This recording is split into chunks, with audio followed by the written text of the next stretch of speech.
Officer Day, would you open my courtroom, please? The state of Michigan 36th District Court is now in session with the Honorable Judge David S. Robinson Jr. presiding. Court is now in session. Good morning, everyone. Good morning, Your Honor. Good morning. Good morning. We are on the record. Officer Day, would you open my courtroom, please? The state of Michigan 36th District Court is now in session with the Honorable Judge David S. Robinson Jr. presiding. Court is now in session. Good morning, everyone. Good morning, Your Honor. Good morning. Good morning. A little lag time today. We are on the record. Officer Day, would you open my courtroom, please? The state of Michigan 36th District Court is now in session with the Honorable Judge David S. Robinson Jr. presiding. Court is now in session. Good morning, everyone. Good morning, Your Honor. Good morning. Good morning. A little lag time today. We are on the record. Officer Day, would you open my courtroom, please? The state of Michigan 36th Okay. District Court is now in session with the Honorable Judge David S. Robinson Jr. presiding. Court is now in session. All right. Good morning, everyone. Good morning, All right. Your Honor. Good morning. We seem to be trapped in a loop here. Let me see if I can fix this. I can hear you, Your Honor, over that.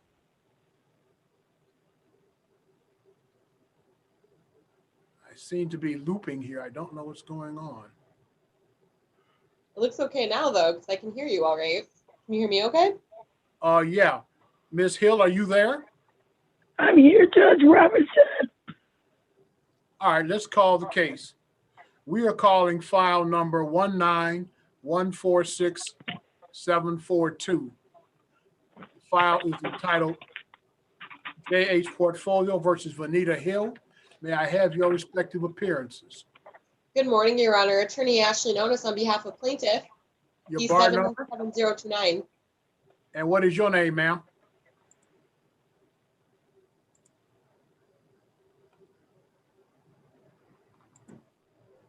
Ma'am, what is your name? Oh, gee, not again.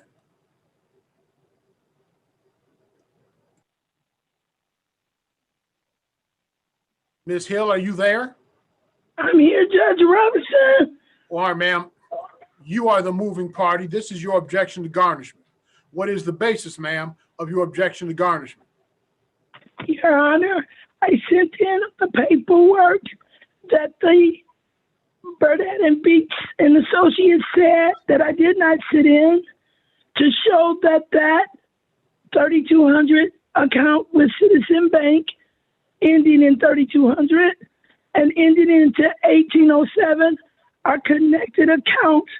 I transfer for like overdrawn or overbalance, and my long-term disability deposit is deposited in there monthly. Since I had brain surgery in 2001 and 2003, I believe they began to do that.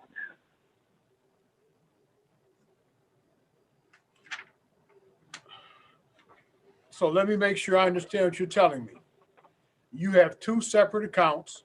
One account is where your Social Security income disability goes, and then you transfer from that account to another. Is that correct? Correct. I was doing a lot of overdrafting and overdrawing on it, and they set it up like that for me. What is the number of the account that your Social Security disability check goes into? That is the 3200 that my long-term is. All right. Now, the other account, what is that number? That is the 1807. They've right. been connected for years. I sent you that paperwork to show that they are connected, and I do transferring funds from one account to another. All right. What else is in the 1807 account? They took it out. I don't have anything in there. Okay. And like when I got my stimulus money, I set it aside because I was trying to buy some things for my home.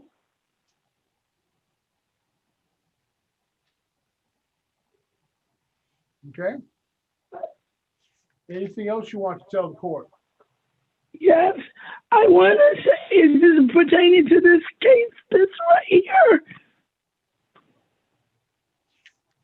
What else did you want to say, ma'am?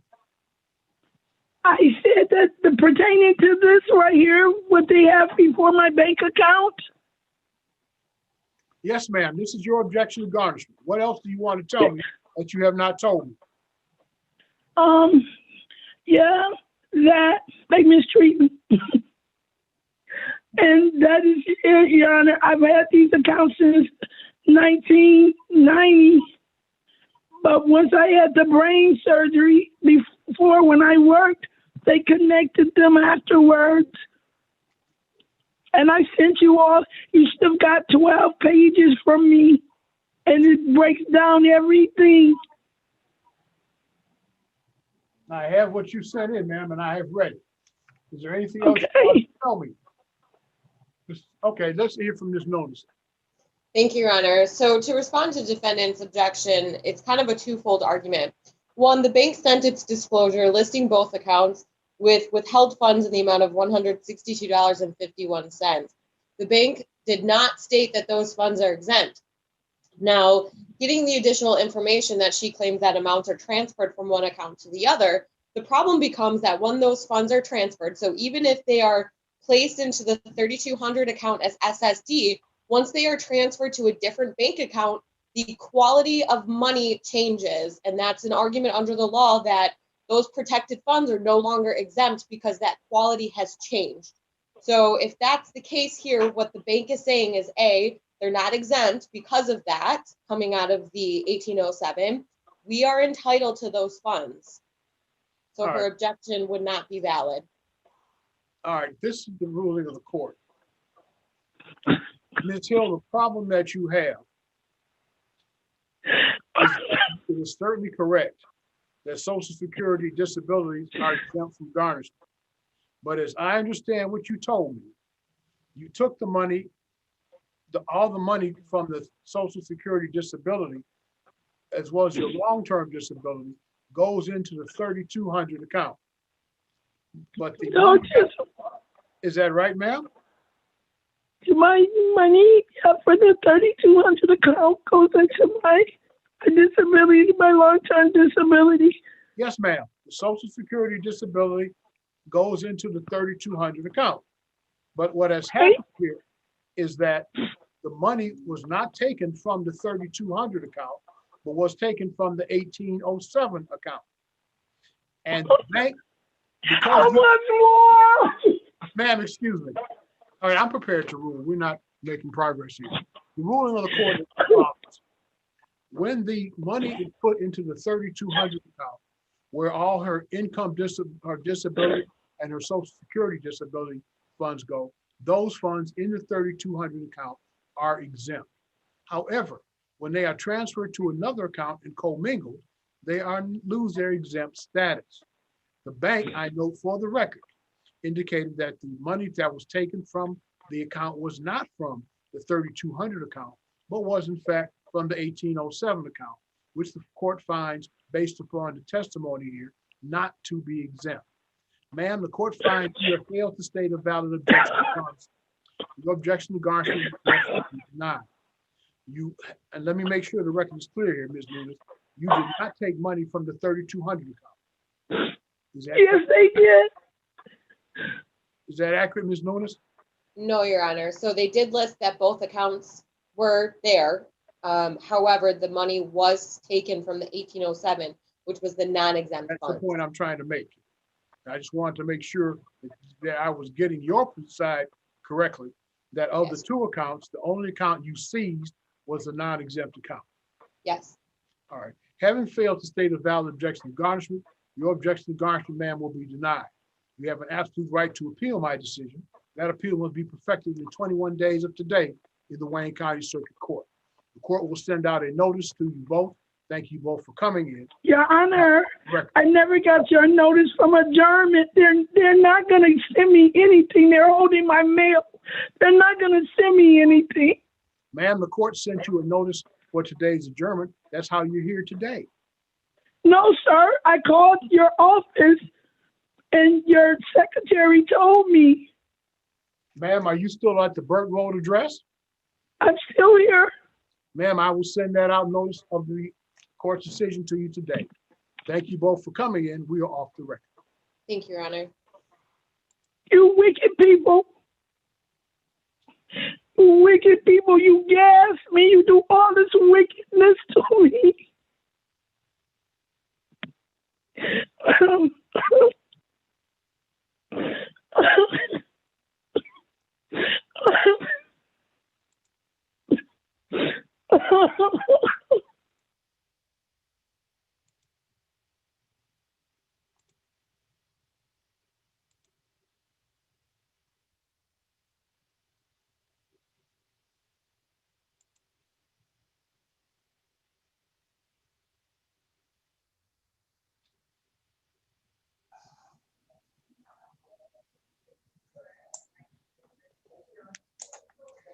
The next file we have is case number 05126-193. The file is entitled Great Seneca Financial versus Gloria Wilcox, adjourned date and time for objection to garnishment. Your respective appearances. Good morning, Your Honor. Cezanne Barda, P65425 on behalf of the plaintiff. And what is your name, ma'am? Gloria Wilcox. Ma'am, you are the moving party. What is the basis of your objection to garnishment? The objection is because it's a fraudulent case, and I had discussed it with the attorney office, and they said they were going to let me do a fraudulent statement, and they mailed it to me, and it was 7 pages of different things that I had to do, and I mailed them back into them. And I called later on to see had they heard anything. They said, well, we haven't heard from, the other party, I guess the people that they're representing, and but we'll get back with you. And so I called a couple times. They still hadn't heard anything. So that's why I did the court thing to stop. I just want, it's not, I didn't do it, and I just wanted them to prove to me or show me what do they have to show that I'm the one that did this. I don't know if it was a credit card or if it was, or what took place, but it was not my doing. And that's why I filed, this is why I filed the statement, the ejection. Mr. Barter? Your Honor, I believe we filed a satisfaction of judgment. This is a judgment from a very long time ago. I believe we've been in front of this court on numerous motions to set aside judgments and objection to garnishments, all of which have been denied throughout the history of this account. There was a balance. The garnishment was valid pursuant to a valid judgment, and that money has now paid that off in full. So the satisfaction has been entered out, asked for objection to be denied.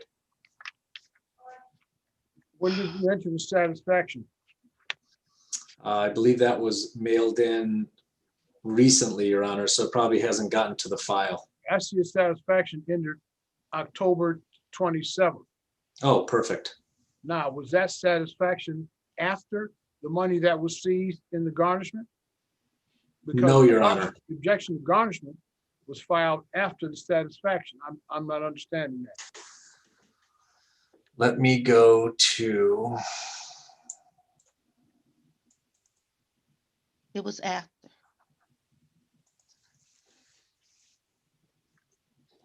let's see.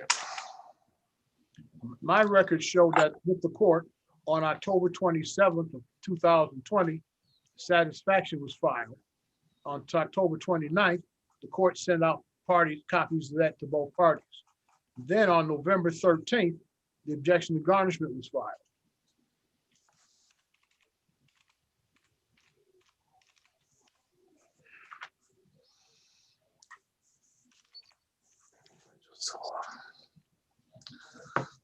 Pull up that file.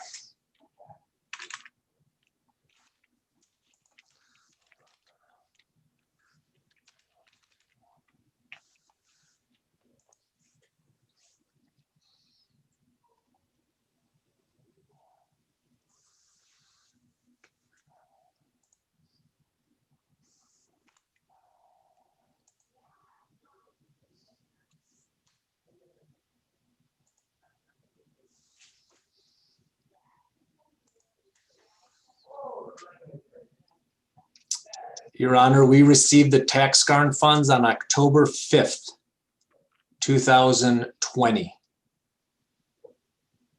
So you're saying that satisfaction should have then gone out right after that. So it should have been entered by the court. You're saying October 20 something? It was filed with the court on October 27th. And then Yes. on November 13, which would be after that, the objection to garnishment was filed. That is correct. So Now, so this tax garnishment must have been filed for the previous years. And that $2,537.40 tax garnishment was collected by our office on October 5th, 2020. Did that satisfy And the amount of the then outstanding judgment? that is correct. So subsequently, after that cleared, we then mailed in the satisfaction of judgment, which was entered by the court, and then the defendant subsequently filed this objection in November. Okay, is there an outstanding wage garnishment? No, Your Honor, this file is closed in our office.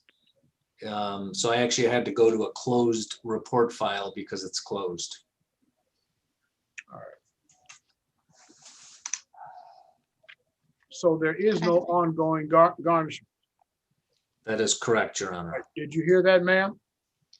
Yes, I heard that, but I want to know regarding the fraudulent statements.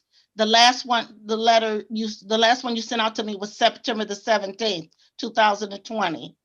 And I was still waiting on the response from the people that you're representing to tell me, if I was supposed to pay this money. And the only reason why you got the garnishment money is because it was from the state. All right, ma'am, let me stop you right here. Okay. Let me because I think we have a failure to communicate. Okay. On August 24th of 2005, you were personally served with summons and complaint in this matter. You failed to respond, and on October 14th of 2005, a judgment was entered against you. That judgment was renewed on June 3rd of 2015. The fact that you have the judgment against you conclusively resolves the question of whether or not you owe the money. The judgment lives for 10 years. It was renewed in 2015, 2020, 2021 is obviously less than 10 years from that time. Uh-huh. So the other side has a valid judgment. That judgment was renewed. They do not have to explain to you about the validity of a judgment that they have and has in fact been renewed. So the court finds you have failed to state a valid objection to garnishment. Your objection to garnishment must therefore be denied. You, of course, have an absolute right to appeal my decision. That appeal must be perfected within 21 days of today in the Wayne County Circuit Court. The court will send out to both of you an order from today's hearing. Thank you both for coming in, and we are now off the record in your file. Thank you, Your Honor.